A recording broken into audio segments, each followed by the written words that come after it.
Hi guys, మీరు చూస్తున్న EV scooty brand name Adams GTR model. మీరు ఏదైనా ఈవీ బైక్ తీసుకోవాలని అనుకుంటున్నారా? అయితే ఈ వీడియో ఫుల్గా చూడండి.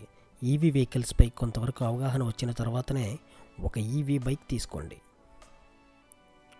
ఈ యాడమ్స్ GTRలో lithium ion batteries and lead acid బ్యాటరీస్తో రెండు అవైలబుల్గా ఉన్నాయి.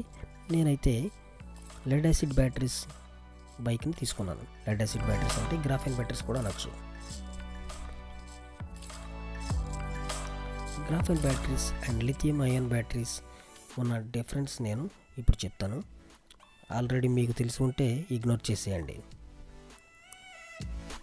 గ్రాఫైన్ బ్యాటరీస్లో ప్రైస్ వచ్చి కొంచెం తక్కువగా ఉంటుంది. లిథియం బ్యాటరీస్ ప్రైస్ హైగా ఉంటుంది.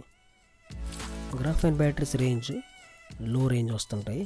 ఇవి ఒక 40 కిలోమీటర్స్ వరకు గ్రాఫైన్ బ్యాటరీస్ మైలేజ్ వస్తాయి. లిథియం అయాన్ బ్యాటరీస్ 80 నుంచి 150 కిలోమీటర్స్ వరకు దాని ప్రైజ్ని బట్టి మనకి మైలేజ్ వస్తుంది. ఛార్జింగ్ టైం వచ్చి గ్రాఫైన్ బ్యాటరీస్కి 7 to 8 hours charging time compulsory ఉండాలి. అలాగే లిథియం అయాన్ బ్యాటరీస్ 4 అవర్స్లో ఫుల్ ఛార్జ్ అయ్యే అవకాశం ఉంది. వారంటీ వచ్చి గ్రాఫైన్ బ్యాటరీస్కి 1 year వారంటీ వస్తారు.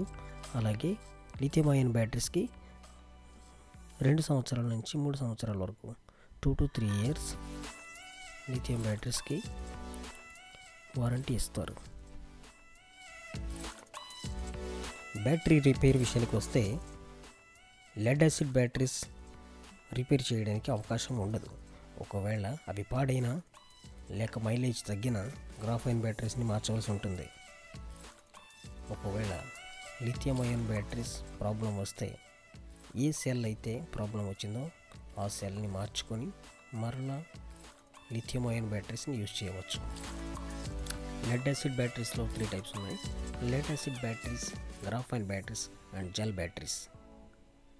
మనకి లెడ్ యాసిడ్ బ్యాటరీస్లో ఎక్కువ మైలేజ్ రావాలంటే జెల్ బ్యాటరీస్ని యూజ్ చేయవచ్చు. లిథియం బ్యాటరీస్ కాస్త రిస్క్తో కూడి ఉంటాయని కొందరి అభిప్రాయం. అయితే మొబైల్ ఫోన్స్ బ్లాస్ట్ అవుతాయని మనం చూసాం, విన్నాం. కానీ అన్ని సెల్ ఫోన్స్ బ్లాస్ట్ అవ్వవు కదా. అలానే మన టైం బాగోకపోతే ఏదైనా అంతే. సర్టిఫైడ్ బ్యాటరీస్ని యూస్ చేసినట్లయితే మనం రిస్క్ని తగ్గించవచ్చు. వస్తే ఇది నాకు 58,000 ఆన్ రోడ్ ప్రైస్కి తీసుకున్నాను. దీనిలో 3 స్పీడ్ మోడ్స్ ఉంటాయి. ఫస్ట్ మోడ్లో 25 కిలోమీటర్స్ స్పీడ్ వరకు వెళ్తుంది. సెకండ్ మోడ్లో 35 కిలోమీటర్ స్పీడ్ వరకు వెళ్తుంది. థర్డ్ మోడ్లో 45 కిలోమీటర్ స్పీడ్ వరకు వెళ్తుంది. ఒక్కసారి ఫుల్ ఛార్జ్ చేసిన తర్వాత 45 కిలోమీటర్ స్పీడ్లో వెళ్తే 40 నుంచి 45 కిలోమీటర్ల రేంజ్ వస్తుంది. సెకండ్ మోడ్లో వెళితే 50 కిలోమీటర్స్ రేంజ్ వస్తుంది. ఫస్ట్ మోడ్లో అయితే 60 కిలోమీటర్స్ వరకు దీనిపై ప్రయాణించవచ్చు. ఇంకా ఈ బైక్లో 2 సైడ్స్ హార్న్ బటన్స్ ఉన్నాయి. పార్కింగ్ స్విచ్ ఉంది. స్పీడ్ మోడ్స్ చేంజ్ చేయడానికి ఒక స్విచ్ ఉంది.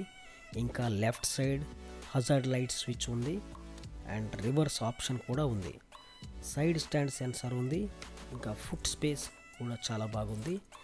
ఇంకా ఈ ఫుట్ రెస్ట్ విషయానికి వస్తే చాలా స్టైలిష్గా ఉన్నాయి. వీటిని ఈజీగా జస్ట్ ప్రెస్ చేసి ఓపెన్ అండ్ క్లోజ్ చేయవచ్చు. అయితే ఈ బైక్ తీసుకున్న తర్వాత నాకు జ్ఞానోదయం అయిందనమాట. మీరు కేవలం సిటీలోనే తిరుగుతా, ఆఫీస్కి వెళ్ళి వస్తా, ఒక 40 కిలోమీటర్స్ రోజు మొత్తంలో ప్రయాణిస్తా అనుకుంటేనే మాత్రమే ఈ బైక్ స్కూటీని తీసుకోండి. ఎక్కువ దూరం ప్రయాణించేసేవారు అయితే మాత్రం లిథియం అయాన్ బ్యాటరీస్ ఉన్న స్కూటీని తీసుకోవడం మంచిది. టీవీఎస్ ఐక్యూబ్, ఓలా, ఏథర్ లాంటి ఈవీ బైక్స్ తీసుకోవడం మంచిది. అయితే వీటి ప్రైస్ మాత్రం 1,00,000 నుంచి 1,50,000 వరకు ఉంటుంది.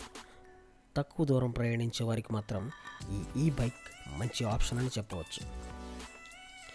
యావరేజ్గా ఒక petrol scooty 1 litre petrol 40 kilometres mileage వస్తుంది.